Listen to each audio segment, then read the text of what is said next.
Okay, folks, on behalf of Project AIDS International, I'd like to thank you for coming to this press conference. Dr. Willner, MD, PhD, will be giving an explanation in just a moment on what we're doing here and what he will be doing with our volunteer, who is Kim Freyes, who is an HIV positive individual. Today, Dr. Willner will be infecting himself. He will first explain what he will be doing, as well as why he will be doing. Directly after his inoculation, Dr. Willner will be explaining any questions that you have. There will be a question and answer period. And I would like to take this opportunity to welcome Dr. Willner.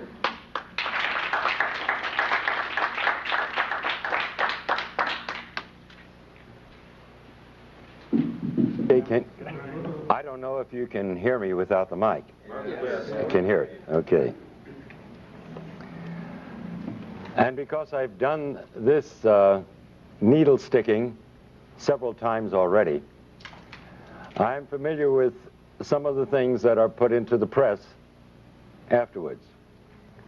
And so I want to make a few things very clear before I even start. I have a certificate in sex education, and I taught for a couple of years at the University of Miami Medical School during Sex Education Week to the medical students. I want to make it perfectly clear that I support responsible sex. I call it responsible sex because it goes much further than the concept of safe sex. And I'm not so sure that I know what safe sex is.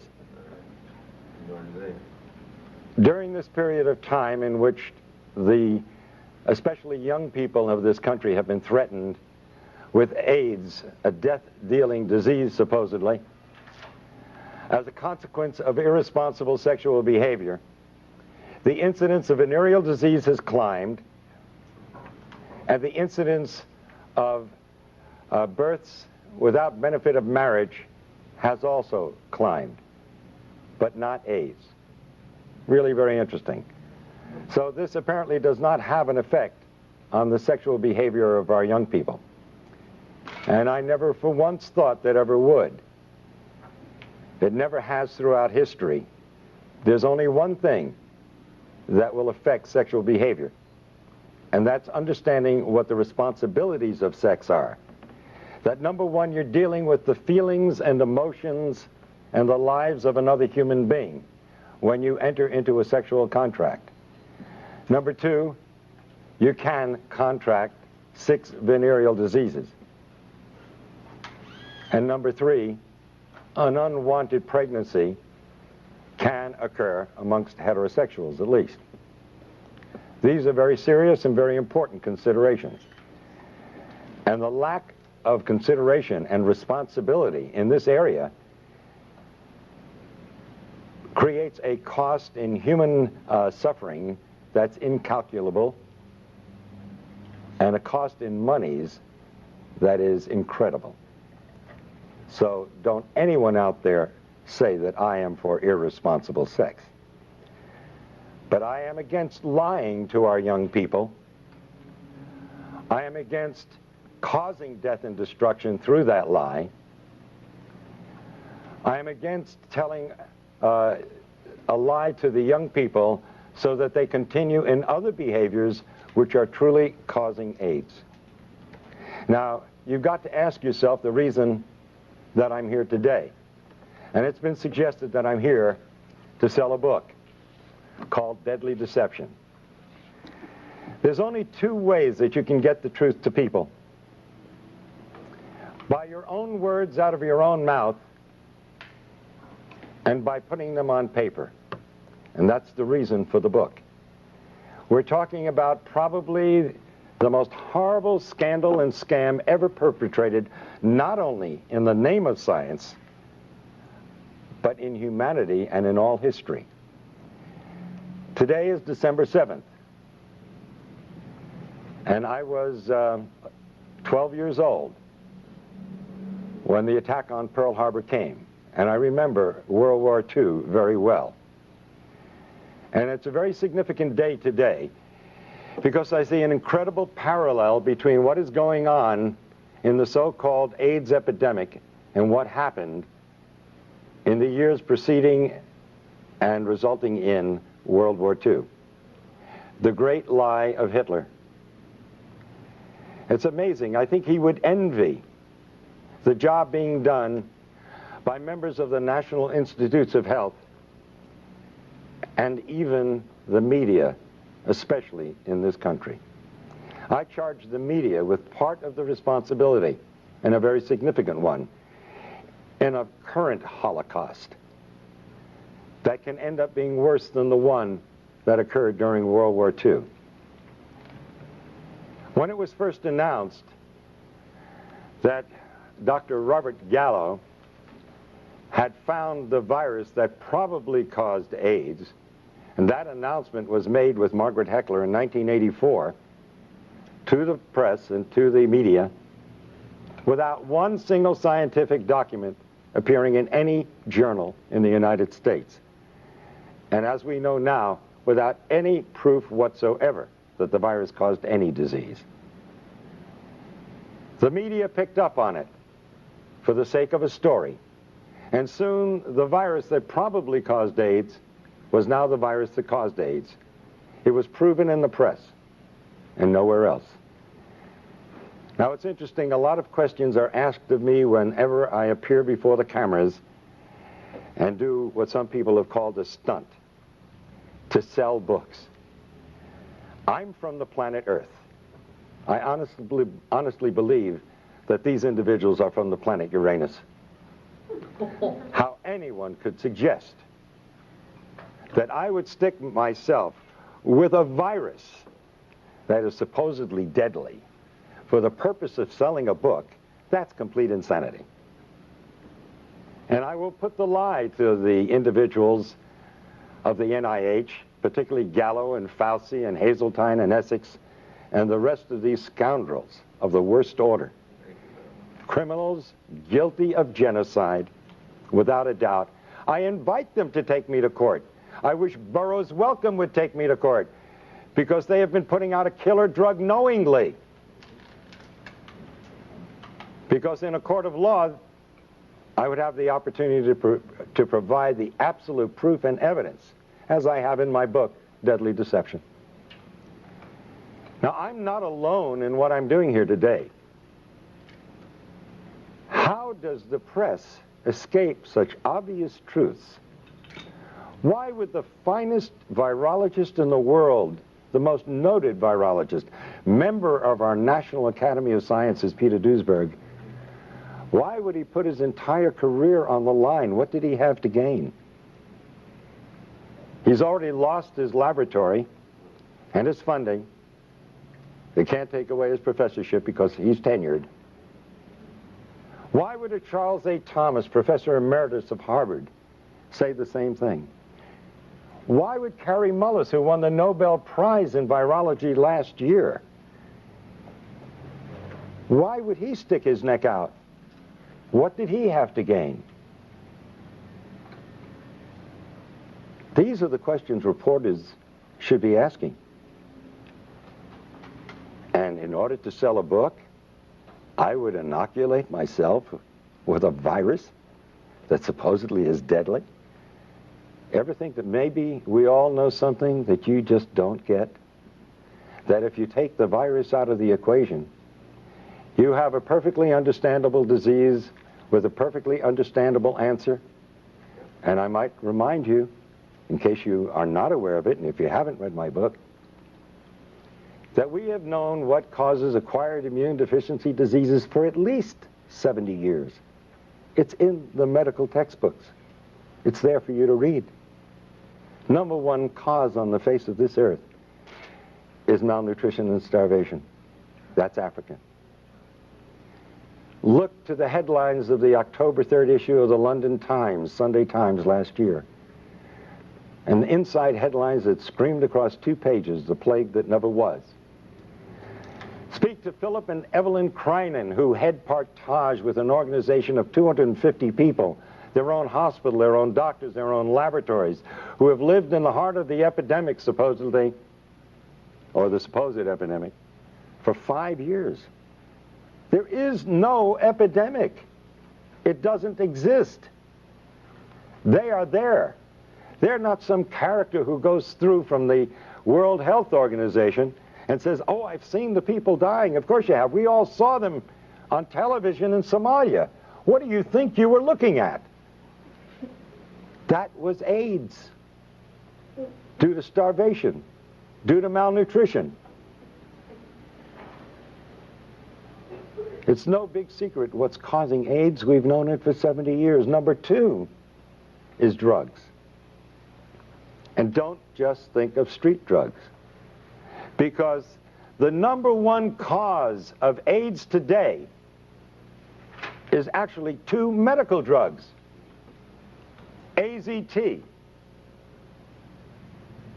a drug that was discovered in the 60s as a chemotherapeutic drug for cancer and was shelved because it was too toxic to treat cancer. A drug worse than cancer is being used to treat people who are immunosuppressed.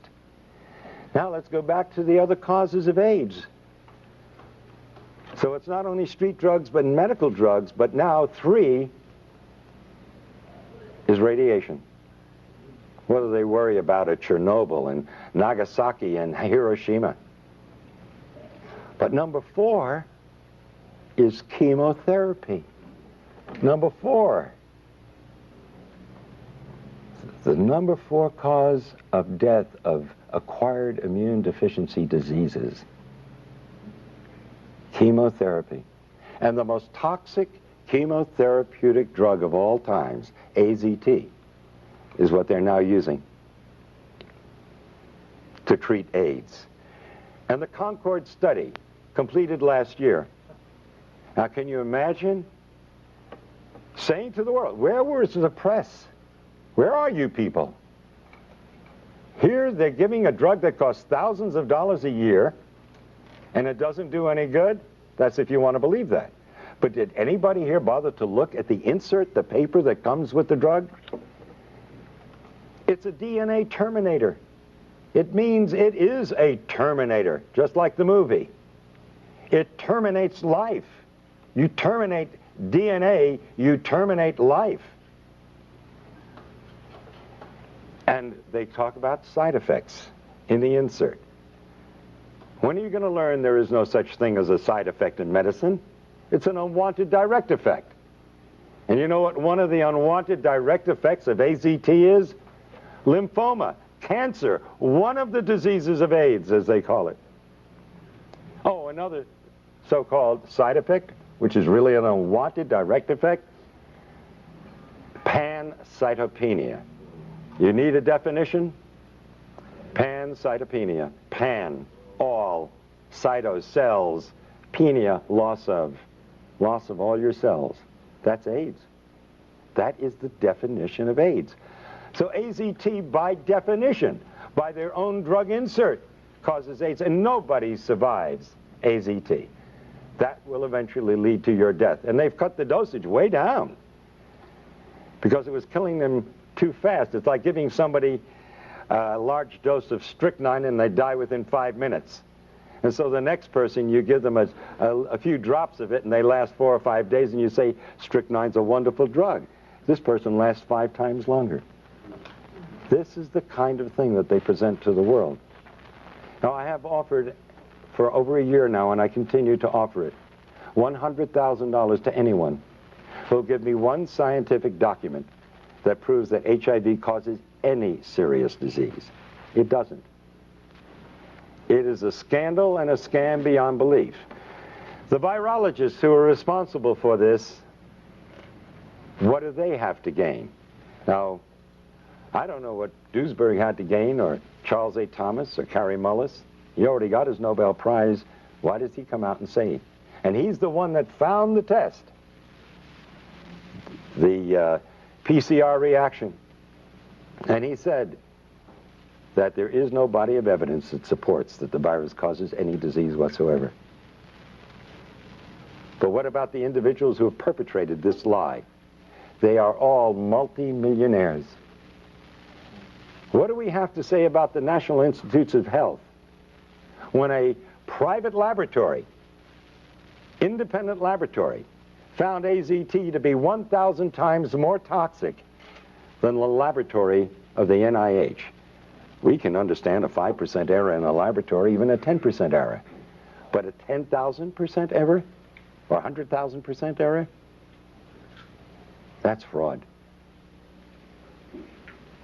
And as I understand it, the word has gone out, and there's even documents and letters to prove it, that the CDC, the same organization that let blacks go untreated with syphilis, well documented, just to see what would happen with the disease. This same organization who had to admit that they can't give in on the AIDS thing now because nobody would ever be able to trust the government.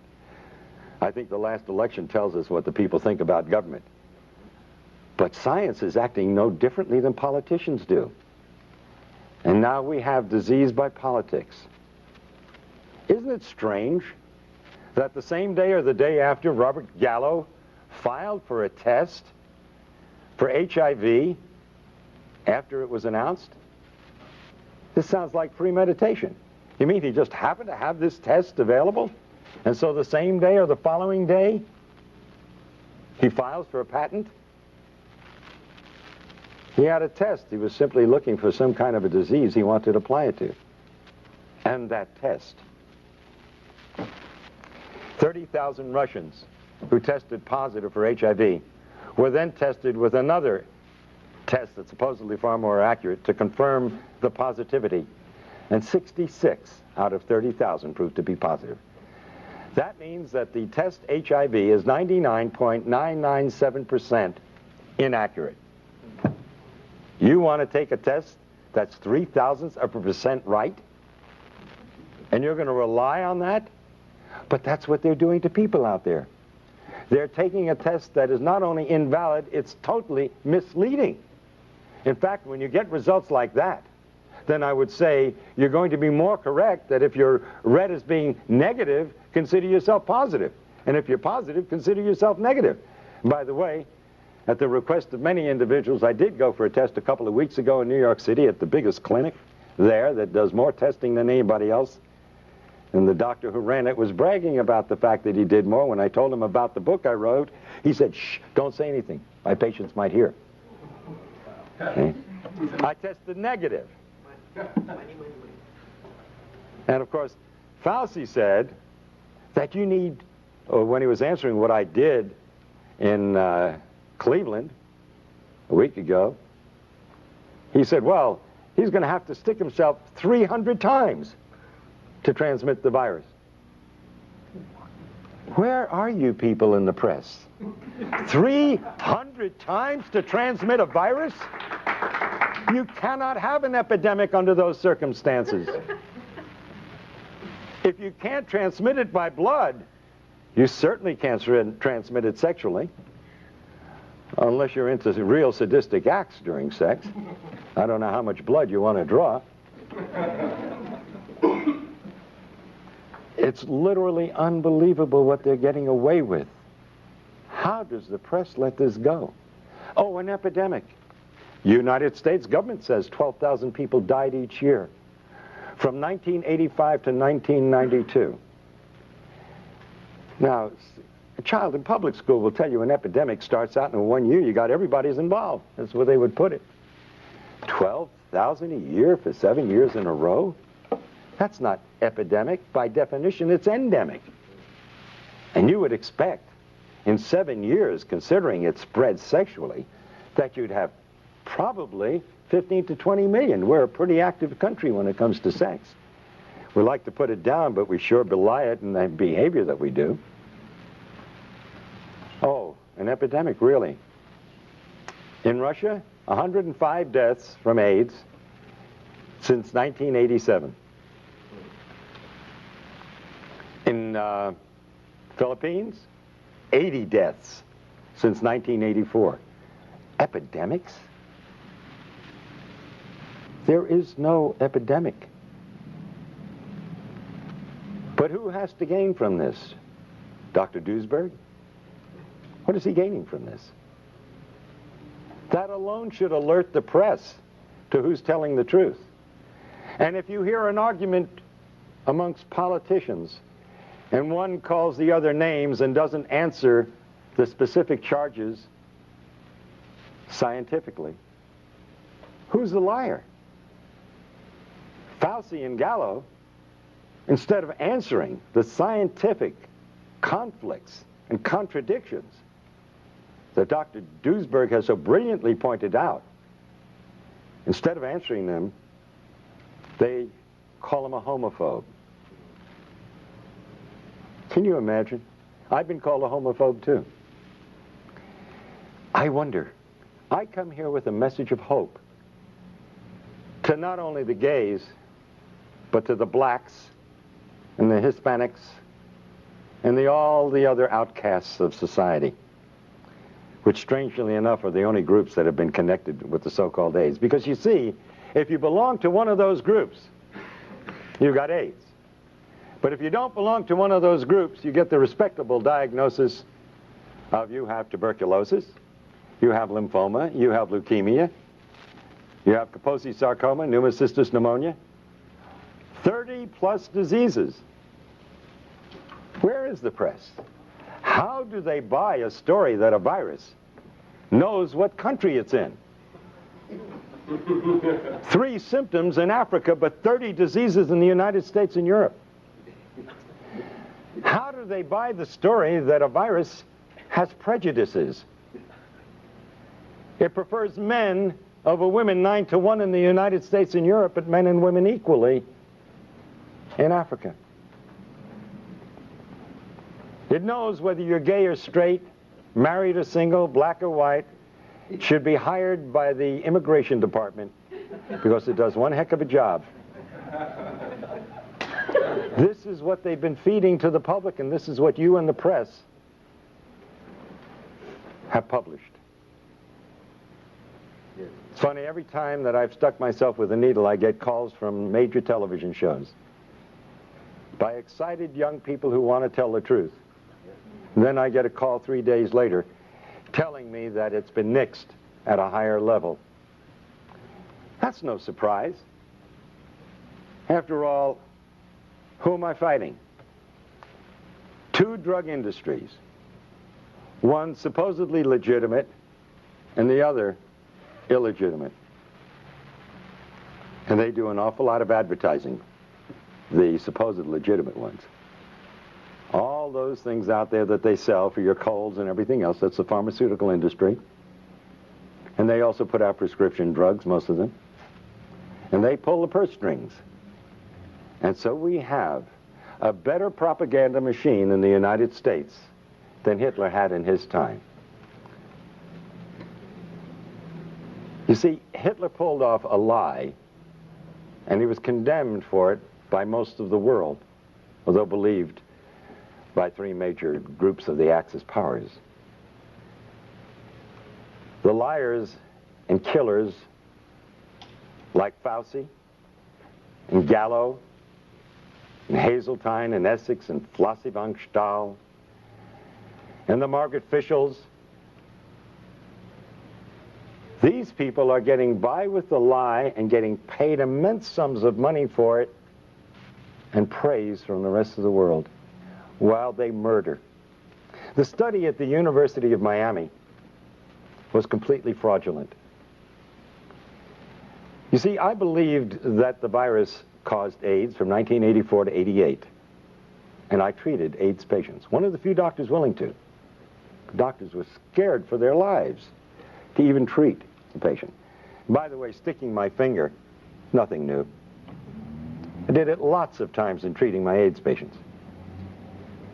And in fact, it's amazing that in spite of the fact that we are at such great exposure to this deadly disease, the incidence of the disease amongst medical personnel of all types is less than the general population. This is a first in the history of science. Think about that. How is it possible? Maybe the virus has nothing to do with it. Not only maybe, the virus has nothing to do with it. In In 1988, I was invited to a dinner where Burroughs Wellcome was going to push AZT as a drug for treating AIDS. And we were told we could ask questions during the dinner because Margaret Fischel was going to be speaking. And when she mentioned that the drug AZT had 56 side effects, I raised my hand. And I said, Dr. Fischel, how do you do a double-blind study on a drug with 56 side effects? You've got to know if you're on the drug. And she said to me and the rest of the doctors sitting there, well, the placebo had 31. And I raised my hand again. How could a placebo have 31 side effects? How could an inert substance have 31 side effects? I didn't know what was wrong then, but I knew there was something wrong. I knew there was something dreadfully wrong, and I didn't know how dreadfully wrong and how deadly wrong it was. But the answer came years later. The FDA, as you probably know, released AZT after 4 months of a proposed 6-month study. They cut it short because one group in this double-blind study where nobody knew who was on what, one group was doing better than another group. And so out of compassion, they terminated the study. I don't blame them for that. And sure enough, the AZT group was doing so much better than the placebo group. And so they released the drug. But then 18 months later, their own investigator from the FDA brought back his report. And guess what it showed? The participants in the study knew the first week who was on the drug and who wasn't. You didn't have a double-blind study. It wasn't the Cadillac of studies. Not only that, some of those on AZT admitted to sharing their drug with members of the placebo group. That explains the 31 side effects in a placebo group. Some of them were taking AZT, side effects. But, and by the way, that makes it a complete washout as a scientific study. Right then and there, the drug should have been discontinued, called back. But then came the kicker in this report. The individuals on the AZT in the 4 months of the study received 6 times more blood transfusions than the placebo group. What happens when you get a blood transfusion? You look better, you feel better, and you live a little bit longer. But the most important question and lesson from all of this, you must ask the question, why did those on AZT need 6 times more transfusions in a 4-month period than the individuals on the placebo? Because you're dealing with a killer drug, and you need those blood transfusions to survive, and coincidentally they made you look a little bit better and healthier than the other group. And then after I go through all this, invariably somebody's going to ask the question, so what really causes AIDS? And I had to say it 10 times or 20 times in my book, and I'm going to say it again now. We have known for 70 years why the other individuals in the study died.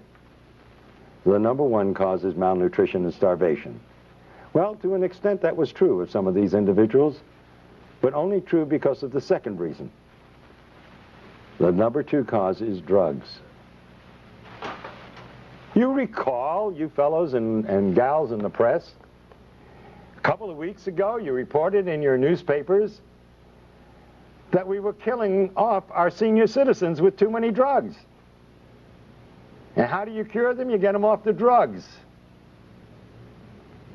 And how were these people dying of so-called AIDS? From the number 2 cause, drugs. Both medical and street drugs. But one in particular that stood out and has been linked by 24 scientific papers with Kaposi sarcoma, and that's poppers or amyl nitrite. It's very rare that you see a case of Kaposi sarcoma in Africa because they don't use poppers. And this is the first disease, human disease, we can't give to a simian monkey.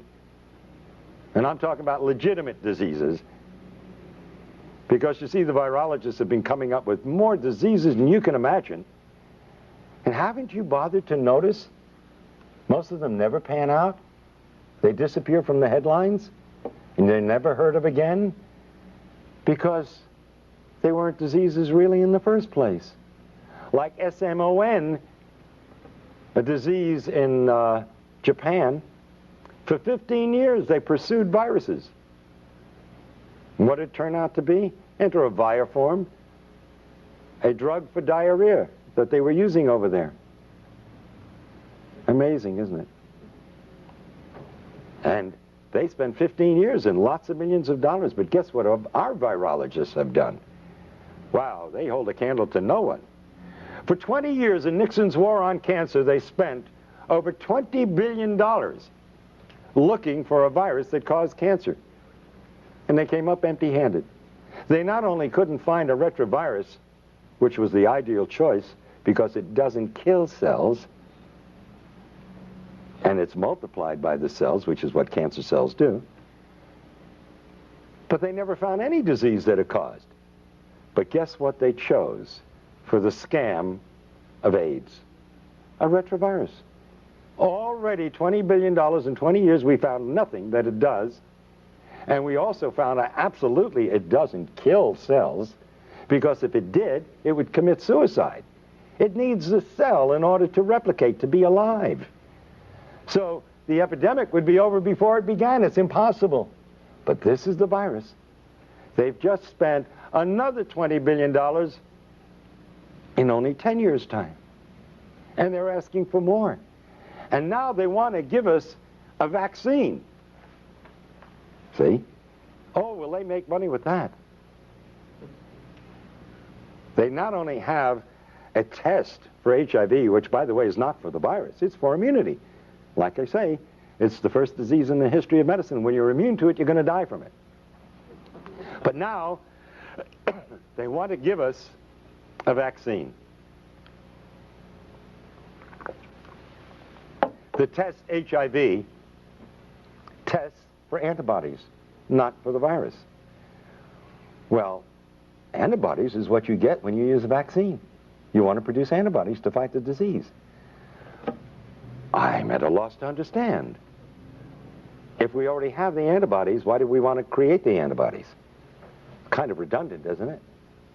Oh, by the way, if you take these very same antibodies and you put them in Gallo's culture in his laboratory, you just ruined his multi-million-dollar culture that he's making a fortune out of.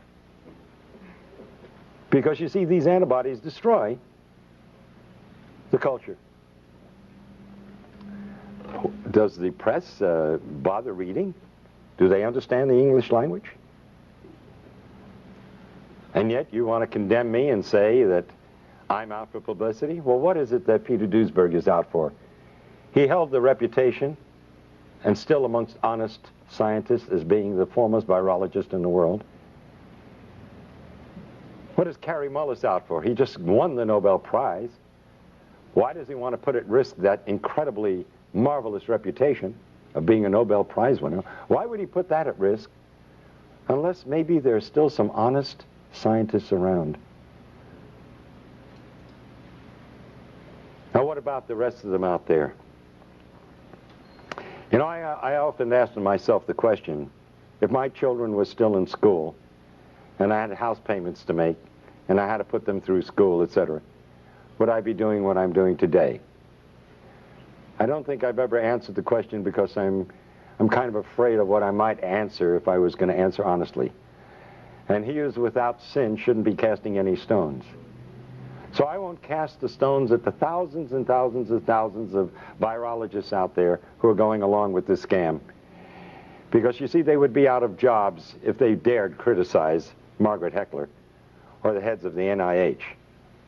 They'd be out of jobs, and they'd have families that they have to support, and futures that would be down the drain. You don't cross the establishment.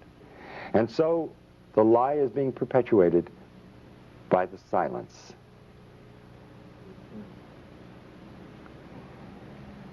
And even Gallo would say to the press in answer to the question, what does he have to say about Duesberg's challenges? And he says, well, if we're wrong, why do so many people believe us? I mean, I could just see Hitler and his stormtroopers saying to the press, if we're wrong, why does everybody do what we tell them to do? Because they're running the show, and you're looking at not just a simple lie of science. In the back of my book, I have the picture of Pedro Tocino of Spain, father of 2 young girls, a hemophiliac. Nothing wrong with the man. But because he received so-called tainted blood, they had him on AZT. I stuck myself to get that man off AZT. I said, if I stick myself with your blood, will it convince you there's nothing to worry about? And Pedro Tocino, now over a year later, is very healthy, having a wonderful life, enjoying his 2 young daughters. But all of his friends are dying or are dead. This is real. And I don't blame those scientists out there keeping their mouths shut because their jobs depend on it. And I understand that exists in the press too. But you've got organizations. And in a way, so do the virologists have organizations. And if enough of the honest ones would stand up and take that chance, if you all stand together, you make a statement. And you can do that in your press associations, even though the people who own the newspapers and the television shows are afraid of losing their sponsors. You can at least keep your dignity. That's the choice you have to make. And that's the choice that I have had to make. I figured that if I didn't do what I knew was right, I'd end up cutting my throat shaving in the morning, because I wouldn't be able to live with myself. And that's the honest, simple truth. I am sticking my finger to bring attention to the current Holocaust, and it's a dreadful one. When you terminate the DNA of a human being, they waste away and die in an inhuman fashion. We all have the right to die with dignity. But if we told them the truth, a lot of them wouldn't die at all. They'd simply get off the poppers and off the drugs. And there's no dishonor in being gay and admitting that you've been on drugs. The decent human beings in this world will give you the support and help you, like we help drug addicts of all followings, so to speak. Those that would turn against you have turned against you anyway, because of what you feel and what you are. And there are even some religious groups who have turned against the gays and said it was God's vengeance. How can you believe in a loving God and believe that that God would cause such a terrible disease amongst humans? No, this is a man-caused disease. But we all make mistakes in life. And that shouldn't stop the compassion and the love and the understanding of decent human beings. And so I do the act of sticking my finger and create another blood brother in my life, as the ancient Indians have done. And I will get another one today. Because I'm not afraid of getting AIDS. I know as a scientist that there is nothing to fear. I know what causes AIDS. I am not going to lie to others nor myself about it. I don't like sticking myself with a needle because it hurts. And if you've ever seen my expression on pictures, you know that to be true. So, Kim Freitas. Kim, are you here? Yeah. We're going to become blood brothers. Yeah. And please, to the press and to everyone else, I don't intend to stick myself 300 times, because it wouldn't prove anything anyway. Oh, and might I say that a Dr. Gottlieb, who achieved fame for being the doctor that noted the first 4 or 5 cases of AIDS, who said to me on a radio broadcast the other night, he would believe me if I took a liter of blood. That's a transfusion of blood. And I said, you know, you must be mad.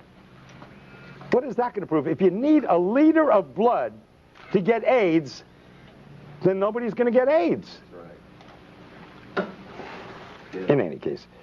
Well, I got to do myself first, and then I have to do you. Here, but let me do your finger, okay? I mean, I got to do you first, right? All right. Excuse me. Then I'm going to do me. Excuse me, I had that backwards. All right.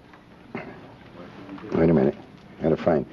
This is a heck of a time to lose my needle. There we go. Okay. Ladies and gentlemen, this is a typical butterfly needle set. If somebody has a scissor, it'll help. No, I got it. Okay. It's sterile. And usually we use it to take blood by sticking this in, and then we can inject things also. So, let's do that. We got this. Yeah. Okay.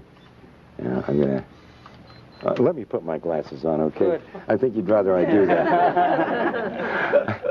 I got to tell you a cute little story. Shortly after my son was born many years ago, he's now 40, he got some kind of an infection or whatnot, and I spoke to the pediatrician at the hospital. I was an intern at the time, and he said, go home and give him a shot of penicillin. So I took the syringe and everything home, and my wife held Bruce over her shoulder, and I grabbed his little bottom cheek, and I go like this, and I stuck it right into my thumb, so. Careful. You can tell I don't like doing this, never have. Okay. Now we want to get a lot of blood. There we go. Okay? There we go. Now I'm wiping this needle thoroughly in this blood. And I say to my friends Fauci and Gottlieb and Galpin and Gallo and all the rest of those criminals, all right, that this is for the sake of humanity and no other reason. Oh, whoa, whoa. Thanks. And believe me, it hurts. You can move it a little more.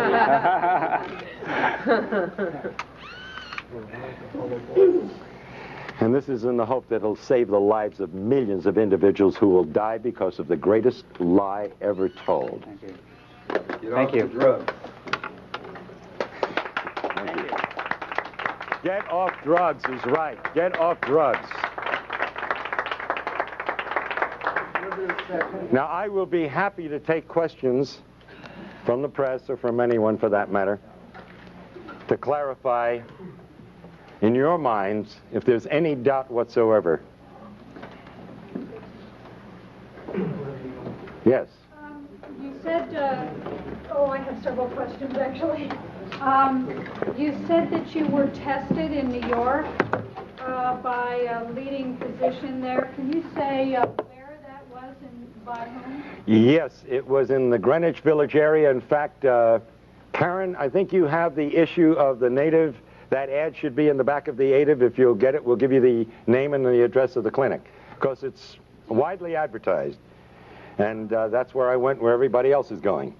And he's recognized by the state of New York, and the forms he uses, which I filled out, are from the state of New York. And by the way, I do have a copy of the document which states that he gives you the answer to the test in 15 minutes. So it's quite a racket. And by the way, it's very interesting because that you asked the question, because you see, I was in a quandary as to what possible purpose could this serve. If you have a test that's 99.997% inaccurate, what are you proving? You would treat somebody with a deadly drug on the basis of a test that's totally worthless. And by the way, let me point out that a research group in Australia in the past year have stated that not only is the test completely inaccurate, it's totally nonspecific. Yeah. That you could be positive if you had the measles, if you had the flu, if you had a flu shot from your doctor, or if you had any one of 100 diseases. Let's look at the scenario. This is serious business. Yeah. Somebody gets the flu. or gets a flu shot this year. Then they die. But so what you're finally suggesting is that the man that you this prominent physician in Greenwich Village, he in fact said, don't tell anybody about this because I'm making money off of these tests. Are you finally saying to people, don't get tested? I am saying absolutely do not get tested. Would you advise anybody to take a test that's 99.997% wrong? And you're saying that... That's insanity. And by the way, when I said to this physician, when he asked me why I was there, and I told him I was a doctor, I said, because I'm in a heavy risk group. He said, aren't we all? And laughed about it. Because everybody knows that the medical profession sticks itself all the time, and the only individuals who are going to die of AIDS who are part of the medical profession in any way, shape, or form are those who are taking AZT or other drugs. Go ahead. You said that AIDS is not an epidemic, it's an endemic circumstance caused by a variety of factors, including malnutrition and drug use. How then can you explain the years of potential life loss in the 250,000 plus people who have died of AIDS, according to CDC definition, where drug use has been going on for centuries, and suddenly we're losing people in their 20s and 30s because I'm not sure what you're... Okay, that's an excellent question, really. And you're using your head. That's the kind of question should have been asked of Gallo at the very beginning. And by the way, you said 20s and 30s, our healthiest people. Isn't it strange? You got a disease, the first disease in the history of mankind, that affects our healthiest? But what happened in the 60s? The drug culture began. What happened in the 70s? It heated up. At the end of the 70s, the gays came out of the closet and became an identifiable group. Now, I'll ask you, in the sense of redundant question, but yeah, I think it'll get the point across. I'm going to name 5 of 30 diseases. Tuberculosis, a new disease.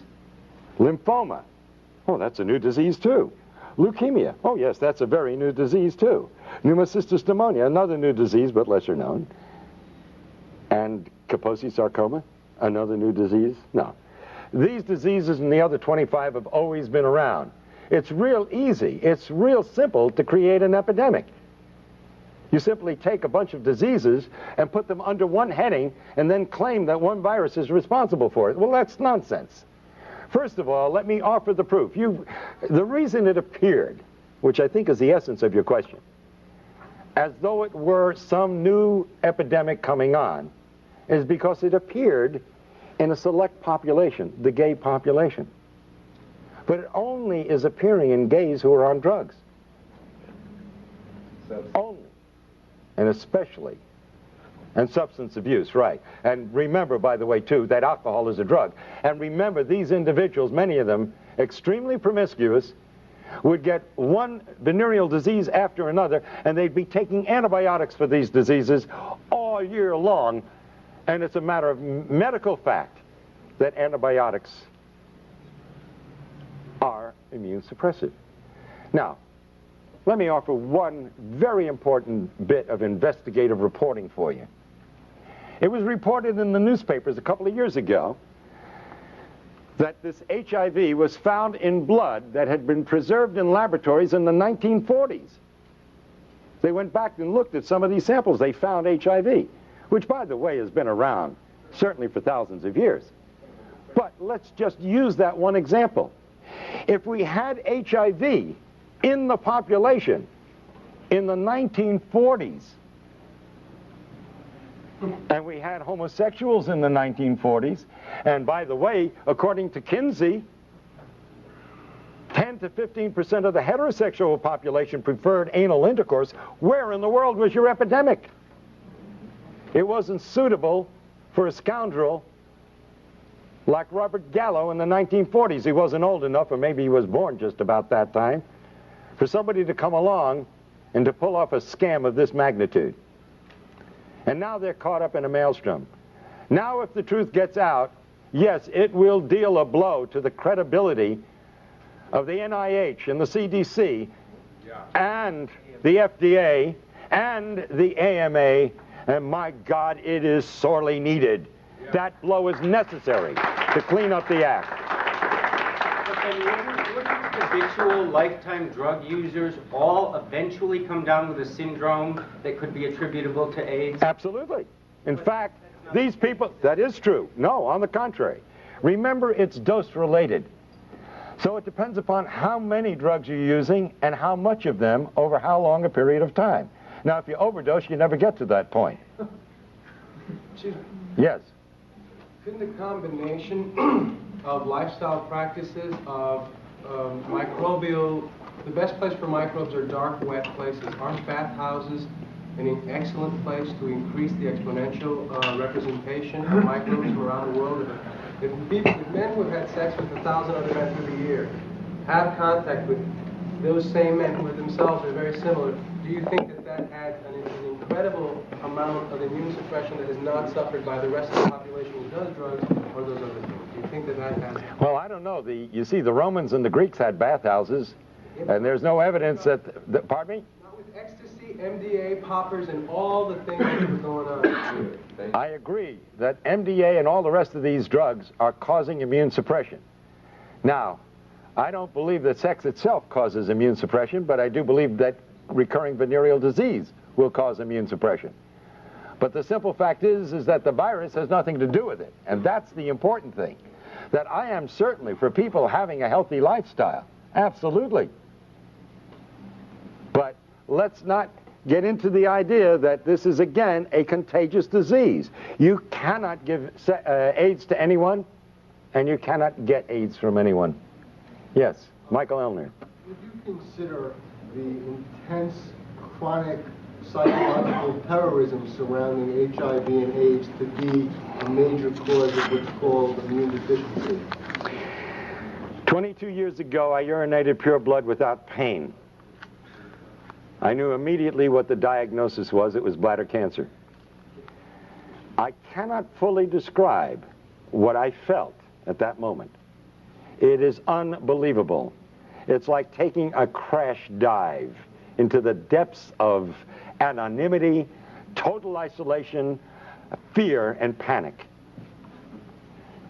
And all the faith in God, or whatever faith you may have, cannot handle that at that moment.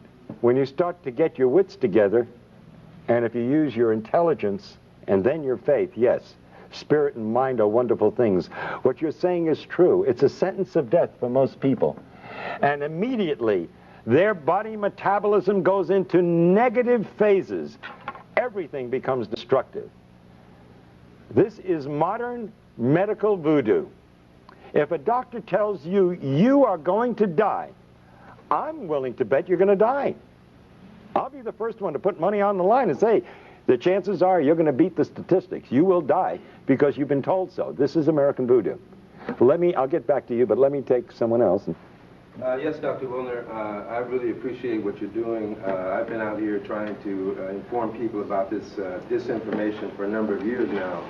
Robert Gallo, who is a proven medical fraud and a multimillionaire marketing a test, the AMA itself, in its own medical journals in the 80s, have said that these tests are bad science.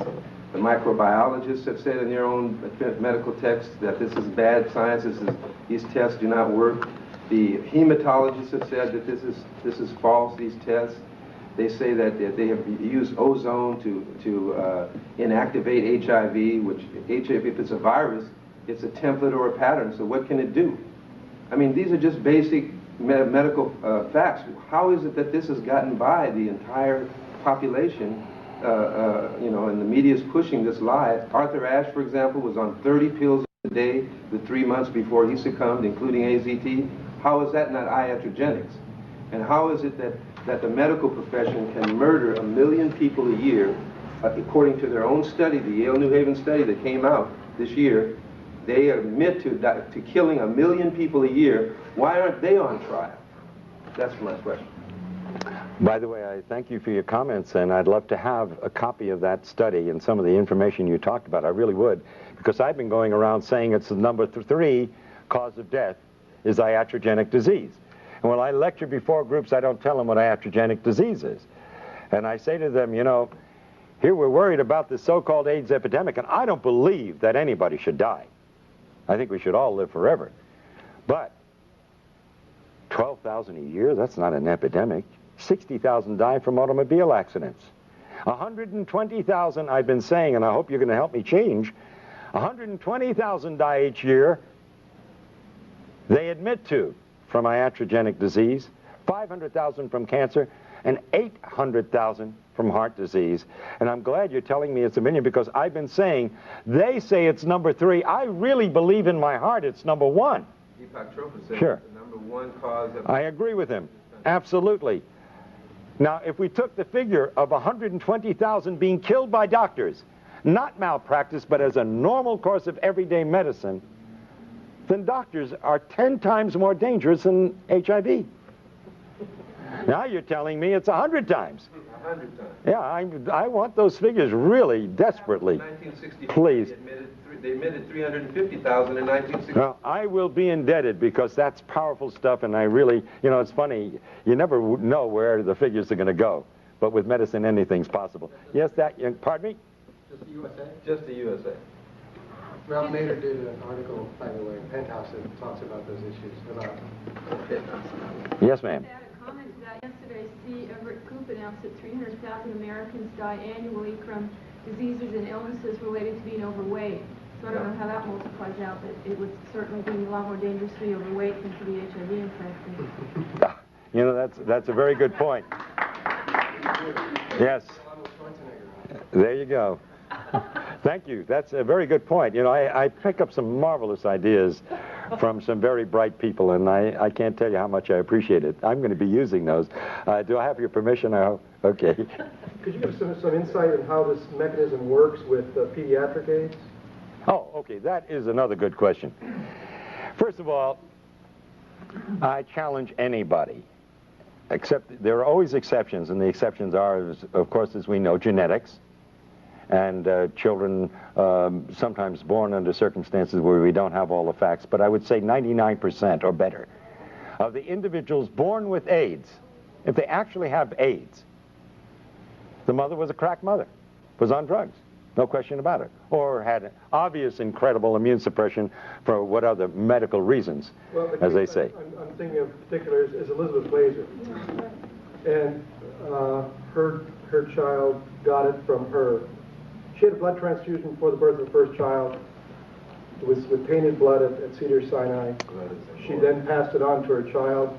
She passed on HIV. The story, yeah. Okay, let's call things HIV, not AIDS. Right. Now what happened? The child, after about 3 years, got very sick. They didn't know what the problem was. The doctor said nobody knows what it is. They finally did an HIV test on the child, found out that she had it, and then she died. Ariel died. But there's a gap there. They found out she's HIV positive, and then she died. How much time and what was done in that period of time? I can't answer that question. I mean, listen, I was in the practice of general medicine for a lot of years. I had one of the largest practices in the state of Florida. And I can tell you, I treated a lot of kids over a period of time that got very ill in their first 3 years of life. You mean they had AIDS? The test that they had. Now, they did a test. I will guarantee you, I don't know what she died of, and I can't answer. But I will tell you, these kids who are diagnosed as HIV, if they're given AZT, they will die of AIDS. Absolutely. Most of them will not die, just like most of the kids I treated did not die. But I had an occasional child that ended up with a meningitis and died. By the way, our current Miss America, who's deaf and dumb, got DPT. That's what made her deaf and dumb. What is SIDS? Yes, sudden infant death syndrome. Yes, now we'll go back to you. Go ahead. How do you explain then the T-cell decline in those who have not taken AZT and are not psychologically at effect, don't believe it to be a... Wonderful question. Really great. Now let me tell you a little bit about medicine. See, I was always confused by this T-cell thing, because T-cells are nothing more than lymphocytes and leukocytes. They're our body's way of fighting infection. Now, when somebody came into my office with a bellyache, I would do a white count, which includes the T cells. Now, if the white count was like 5, 6, 7,000, didn't think anything of it. There's a bellyache, some bad food, maybe a viral infection, you know, the great dumping ground viruses. They even had me thinking that way. But if it was 20,000, I alerted a surgeon. You see, the body creates the T cells when it needs it. If you don't need it, you don't got it. Why would you walk around with a lot of T cells when you've got nothing to fight? And I can tell you one thing we have always known. There is no correlation between severity of disease in AIDS, so to speak, and the T cell count. It doesn't match up, and I'll tell you why. You look a little bit confused when I said the fact that you will not have a high white count unless you have a severe infection. However, which means that if you don't have a high white count, it's not bad. If there's nothing else wrong with you, then I'd say, well, that's normal. Well, why do you want a high white count? If you got a bad cold, you'd get an elevation in your white count.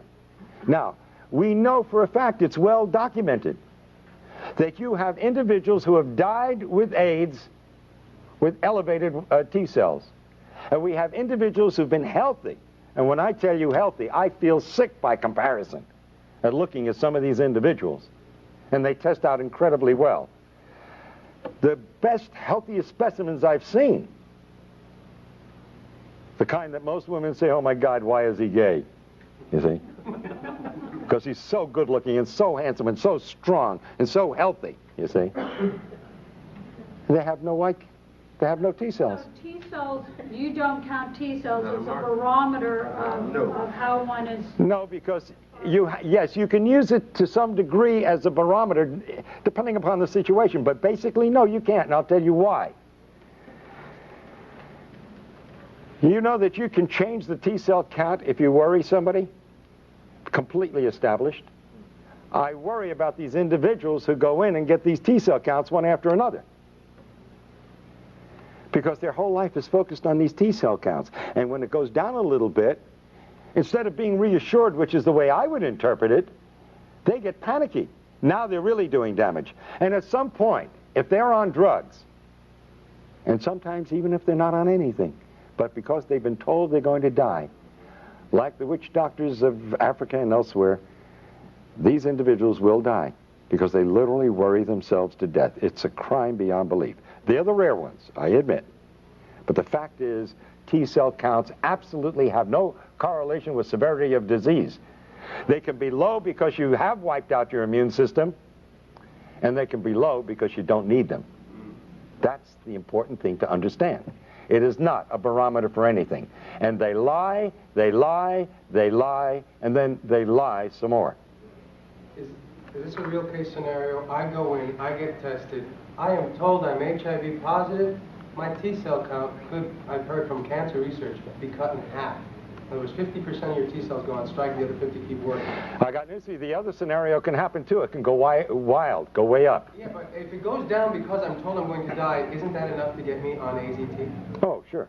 Absolutely. And once First of all, let me tell you something. The CDC that let syphilitics untreated when they had drugs that could have treated, just to observe, this same CDC has already admitted that between 40 and 60% of the cases listed at AIDS were never even tested for HIV. And not that it makes any difference, because the test is meaningless. So could this scenario also happen? I take AZT, because it is a foreign invader, my T cells will go up.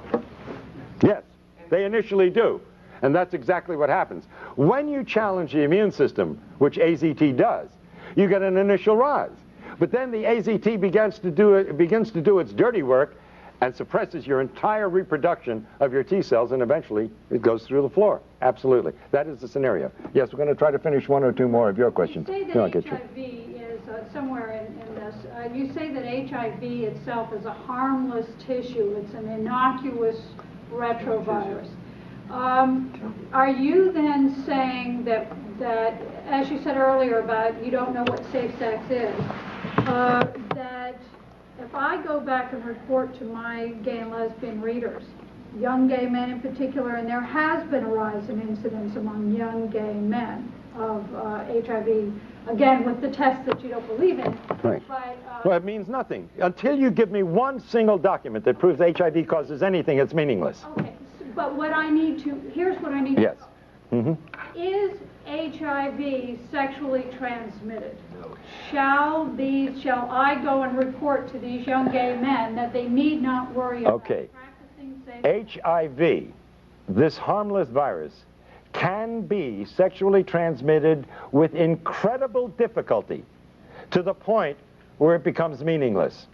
All right? And that hasn't been proven. Right, and that hasn't been definitely proven. By the way, in one of the studies which they were presenting of 25 males where the semen was examined, who were HIV positive, they were able to demonstrate only in 2 out of 25 the virus, and they only found 1 in 1,000,000 cells. That is not disease. There's no way in the world, and especially with a virus, a retrovirus that supposedly is killing off the cells it needs in order to replicate, even if you transmitted 1 virus, and it did kill off, and it was this terrible disease you say it is, there's no way it could cause disease. It's impossible. The lie is so compounded and so idiotic and so unbelievable that you literally have to fight your way out of the maze of these lies. They are all unadulterated lies, and the men responsible for them, and women, belong in jail. Yes, and then we'll get... Arthur Ashe, Magic Johnson, and Ms. Glazer, the late Ms. Glazer, were all unable to infect their partners, even though they had years of unsafe behavior. Rock Hudson's lover. So there's considerable evidence that this is not the case. You know, they say you have to inject yourself 300 times your IV drug use, and you're given 3 needles to protect them. No one says that the drugs might cause AIDS. And in our experience in New York, with certainly the largest population of AIDS cases, there is a clear-cut thing that anyone looking at it will find. The people using drugs develop the diseases called AIDS, and the people who aren't recover their health. It's that simple. Yes, and by the way, for that population that you're writing for, let me simply point out, again using the government's figures, they say it takes an average of 1,000 acts of intercourse over 10 years in the United States and 10,000 acts of intercourse over 10 years in Africa to transmit the AIDS virus. That's twice a week in the United States for 10 years on an average to transmit the virus. In Africa, that's 20 times a week on an average. And if you know what the bell curve is, there's got to be some individual out in Africa that's doing it 200 times a week. I want to meet that individual. And now let me give you a set of figures which you must produce for your readers, please. The World Health Organization says that the annual conversion rate in the United States for HIV is 1 to 1.5% a year. Now, according to the figures given us by the CDC, there are constantly, for 10 years now, 1 million HIV positives in the United States. Now, that defies all definitions of an epidemic. How does it stay steady at 1 million if this is an epidemic that's going to kill everybody? And by the way, their predictions from 10 years ago were 91% wrong as far as deaths were concerned. Think of that. Now, hold on. 1 to 1.5% per year would average out to 67.5 years for everybody who's HIV positive in the United States today to become full-blown AIDS. That's the annual conversion rate, published not by me, by the World Health Organization. But in Haiti, it's 1/10 that. So if you're HIV positive, I would advise all your readers to go to Haiti. They got a 10 times better chance of survival if they go to Haiti. Because there it will take 1,000 years for everybody, this is World Health Organization figures, for everybody who's HIV positive today to become full-blown AIDS. But hold your hats, hold the presses, young lady. Tell your readers this, and I quote the World Health Organization. Maybe I should put my hand like this while I say it. But they say that in Zaire, you have 100 to 150 times better chance of survival if you're in Zaire than if you live in the United States. In other words, there, it will take 25,000 years for everybody who's HIV positive today to become full-blown AIDS. Now, I think you ought to urge your readers, all those with compassion and with heart, to take the first plane to Zaire and to stop anyone on the street and ask them, are you HIV positive? And if they answer in the affirmative, I think you owe it to them as a conscientious human being to say, sir or madam, are you aware that in the next 25,000 years, you're liable to die of AIDS? Those are government figures, they're not mine. The ridiculousness of it demands that you print those figures, that they give them to your readers. Isn't it interesting that Africa and Haiti have similar situations in North America and Europe? Although Africa is closer to Europe, you would think that infectious spread would spread closer to the center of the origin. The answer is very simple. Malnutrition and starvation can lead to death, and at a very variable rate depending upon the malnutrition. But AIDS due to drugs is a much shorter period of time. And iodocanol, it's a drug from Ciba-Geigy, or no, LaRouche, I think. They've been injecting people in Zaire and Angola and in Haiti with this iodocanol since the 1970s. And this is a hepatic drug. This kills the liver. And the liver is your biggest filter of your blood in the body. And if you destroy the liver, it has more than 500 functions in the body, then you're dead. By the way, let me throw out, I think, an overall principle to take a look at very seriously from the point of view of disease and death. And this applies to AIDS as it would apply to any disease problem in humanity, and with this I'm going to end. The bubonic plague killed half the population of Europe. The question you must ask and must answer, if you're going to be a rational thinking human being, is why didn't it kill the other half? In the United States, in 1919, 18 million people died of the flu. My question is, why didn't the other 92 million die? The answer to that, and every reporter owes it to their readers, is very simple. The bugs do not cause the disease unless there's a suitable terrain. And so the answer to all disease is not to take a shotgun and blow a human being apart, but to simply prevent the disease to begin with by living at peace and in harmony, not only with your fellow human beings, but with every organism on this planet. And thank you.